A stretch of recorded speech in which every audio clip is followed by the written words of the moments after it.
In this video, I'm going to be sharing my 5-step process on how I hire freelancers and how I do outsourcing for my business. This video is the best for you if you're looking to outsource people for the long-term cooperation.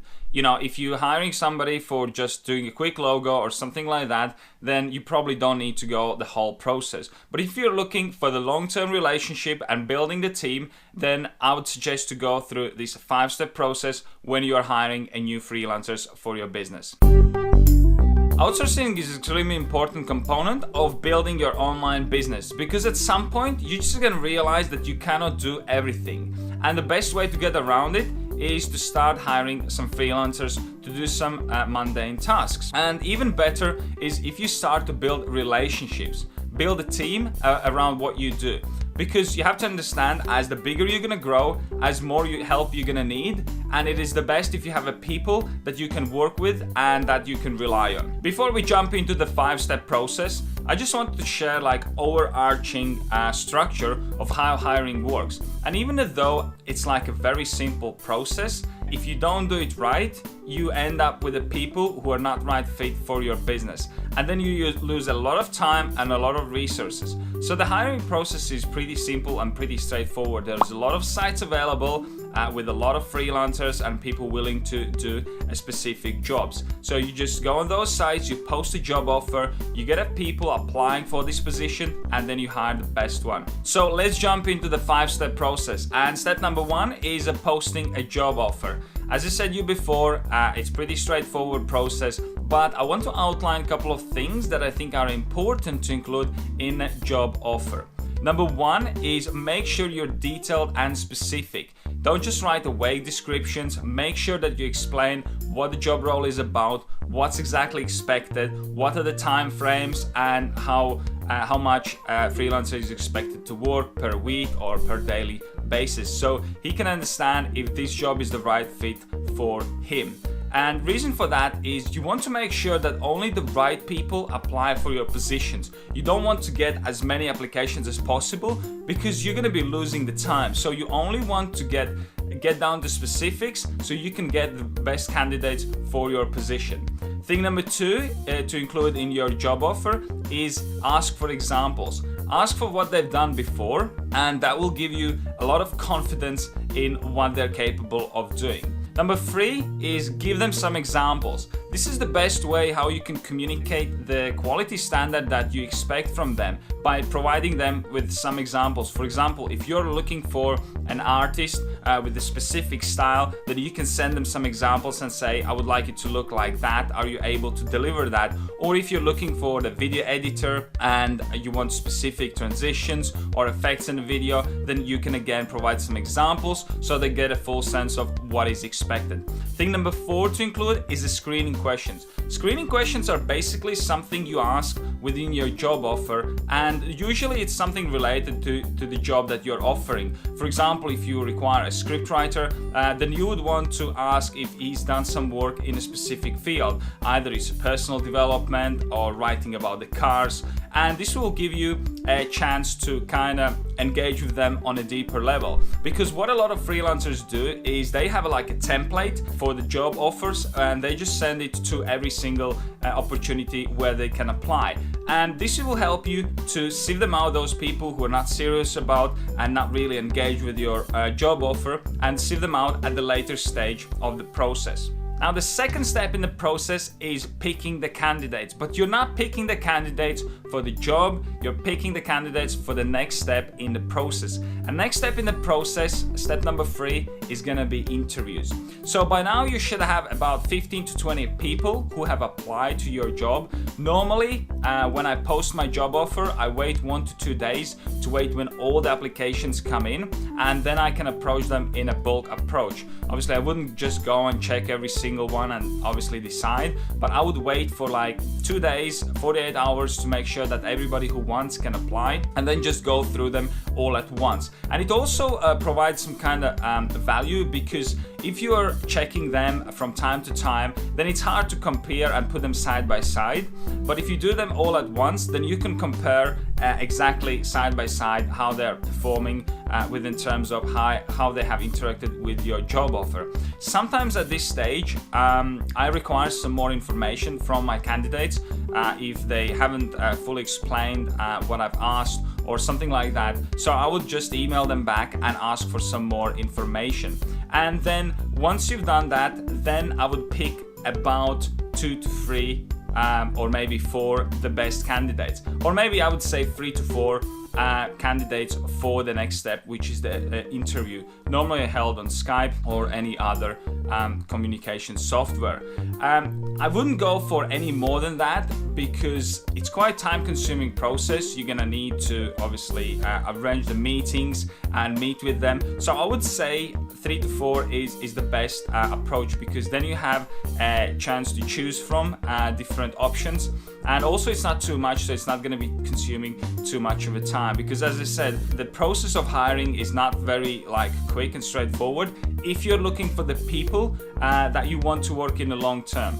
And as I said, if you're looking for the quick fix on your website, to change a piece of code, or if you need to do the logo, obviously this is not the process that you should go through. But if you're looking for the people to work with in the long term, and maybe they will become as a part of your team, you want to make sure that you invest your time at this stage, and then you might have a long-term relationship with those people. Step number 3 is interviews. I normally use the Skype for these type of interviews. You can also use Google Hangouts or Zoom. It doesn't totally matter, whatever you use. But this is a very important step in the hiring process, because you want to communicate with those people and have a feel what they're really like. I usually use these interviews to explain a little bit more about the job role, about how the whole process works, and where they're gonna fit in this whole process, because usually these jobs are like script writing, blog post writing, or video editing, voice acting, or something like that. So I want to make sure that I give them full explanation in how they fit within the business, and that gives them a lot of confidence that I'm taking it seriously, and so on. Also, they have a chance to ask me any questions about anything they want to know, and about cooperation in general. Usually these Skype interviews are about 35 minutes to 45 minutes, sometimes up to an hour. But this is really great way how you can engage with them in the real time and really get to understand if they would be a good candidate for your job position. And if they pass this stage, then they're gonna go to the next step in the process. So this is what I do. Step number 3 is I always interview my candidates. Step number 4 is sample job. Now, I have to mention that this cannot be applied to all the jobs that you hire for, because for an instance, if you want to hire somebody to build your website, then it's not going to be quite possible. You can't ask them to do a part of the website or something like that. So you're going to have to rely more on their examples, on their on their feedback, just to make sure that they'd be good for the fit for the position. But for the things like script writing, video editing,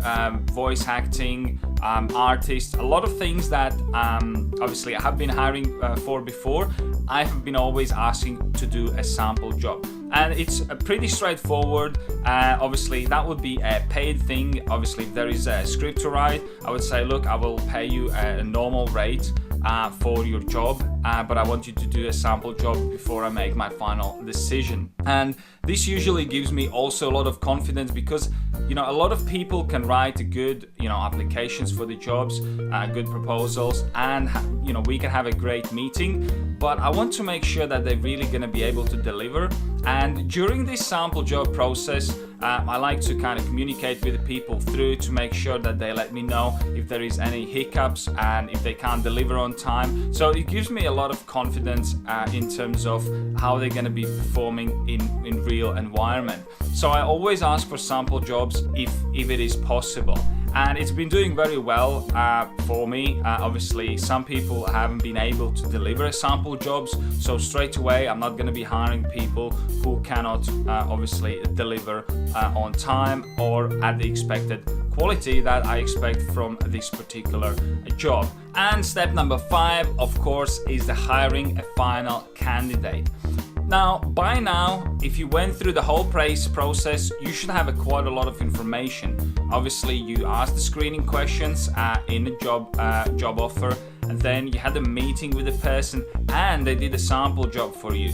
So combining all these 3 components, you have a really lot of insight and feel of what it's going to be like to cooperate with this particular person. And usually decision making is pretty easy process if you have all the necessary information that we just talked about.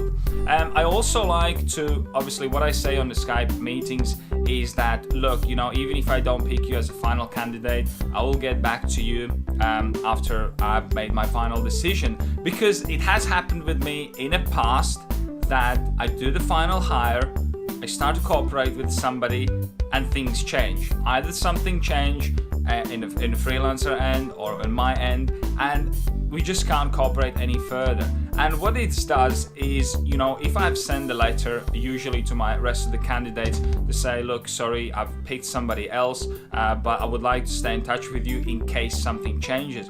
And this can save you a huge amount of time. Imagine this whole process, usually the hiring process to hire somebody for the long-term cooperation takes at least about 1.5 to 2 weeks. So that's the usual process. 1.5 to 2 weeks is to hire somebody. So what I do is I obviously use this opportunity to kind of stay in touch with the rest of the candidates who I've went through the process, because I've been having to go back to some of those people which ones I didn't pick and carry on continuing communication and starting to work with them. And again, because I've done that, it has worked very well, and I was able to save a huge amount of time on my end, because I just went back to the second best candidate and said, hey, the things changed, I'm not able to cooperate with the person I picked, would you like to have this position? And you know, in 99% cases they say yes, let's do it. And I've been able to save a huge amount of time. So this is how you make a final decision,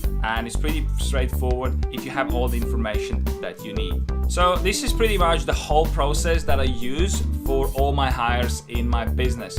My favorite site where I post my job offers is Upwork. Upwork is the world's leading freelancer website.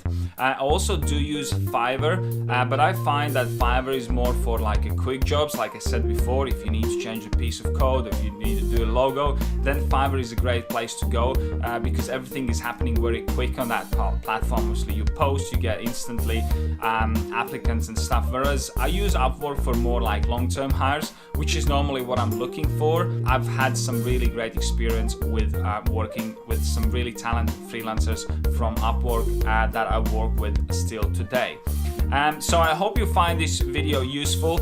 Make sure you give it a thumbs up if you enjoyed it and if you find some value. If you have any questions, make sure you leave it in the comment section below. And thank you very much for watching the video. Make sure you subscribe to get more videos like this. This was me, Janis from Driven by Goal, helping you to achieve your goals. And I'll see you guys in the next episode. Bye. Outsourcing is for